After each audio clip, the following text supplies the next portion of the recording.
Ito po ang kauna-unahan natin 4K Blu-ray ng 2026. Iyan po, di ba? Dapat po, hindi po ito yung ating kauna-unahang 4K Blu-ray ng 2026. Dapat po itong Blade Runner na regalo ng anak ko ng New Year. Kaya lang, bago po mag New Year, binuksan ko na po. Kaya pari 2025 po yan. At ito po yung ating 2026 na 4K Blu-ray. At ito po binili ko sa Amazon. Yan po, pagka po kayo order sa Amazon, kung gusto nyo na merong slipcase, kailangan po, hindi po kayo pre-order, kailangan po bumili kayo ng maaga. Kasi po ito, nilabas po itong Tron Ares ng January 6. Kaya po, ito, at ako naman po in-order ko ng January 10. Kaya ito, slipcase po tayo. Yan. Nahin na po natin itong Tron Ares. Ito pong Tron Ares, napakaganda po ng tunog nito.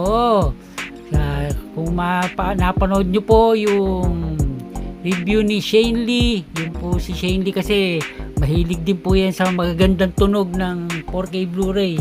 Ang rating po niya rito is 10 sa video, 10 sa audio. Yan, ito binuha natin. Yan, yun po yung spine, yung likod, at yan po yung harapan, at ito po yung pinaka-packet, yung tawag dito, yung case nya. Yan, wala po pagkakaiba. Yan, at ito po yung pinakaloob. Yan po, ito po yung artwork ng 4K Blu-ray, at meron po siyang insert, at ito po yung sa Blu-ray. Maganda yung sa Blu-ray, oh. Tsaka maganda rito, double disc. Kailangan merong Blu-ray, may 4K Blu-ray. Karaniwan po kasi ngayon, ang lumalabas, single disc. Hindi, syempre, mas maganda pa rin yung may Blu-ray, di ba? At saka po itong Tron Ares, labas po ito ng Disney. Alam nyo na po naman po nung araw, ang Disney, sa mga tunog niyan, sa patunugan, medyo malamya po ang tunog ng Disney. Mula lang po ng Sony po ang nag-handle ng mga physical media nila. Sony po ang nasusunod kung ano po yung ilalabas. Sila na po yung kumbaga nagdidesisyon sa tunog at sa video nito. Kaya ang ganda na po ng tunog nitong Tron Ares. Hindi lang po ito, marami pa po mga Disney na nilabas na magaganda na rin po tumunog. At ito po yung pangalawa natin, no?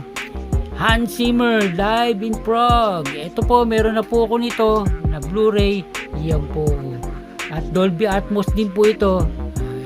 Tanong, bakit ako bumili pa ng 4K Blu-ray? Siyempre, tingnan na, malaman natin. Baka po ang tunog nito ay mas maganda, di ba? Ayun nga lang, ang problema rito, tingnan nyo naman po yung case nito. Napakanipis. Para po siya yung mga Blu-ray na lumabas nung araw na peke. Yung pinaka packaging niya ano lang, karton lang. Ito po, tingnan na, pakita ko sa inyo.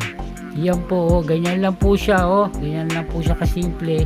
Wala po siyang case sa loob. At yung pinaka disc, bubunutin nyo dito po, kaya lang nilagay ko po rito. Ito po siya, yan po yung pinaka disc niya. Ito po, nilagay ko na lang po ito para syempre hindi siya magasgas, pero nung wala po siyang kasamang ganito, yan po. At meron po siyang parang mini booklet. Hindi po siya yung tawag dito, yung parang insert na yan po. Yan, may mga 6 na page po yata ito. Yan. Kaya po yung ating Blu-ray itatabi po natin para at least meron tayong Blu-ray at meron tayong 4K Blu-ray. Ayan po mga ka-HD, yan lang naman po yung ating nakuha ngayon. Hanggang sa susunod na video. Thank you!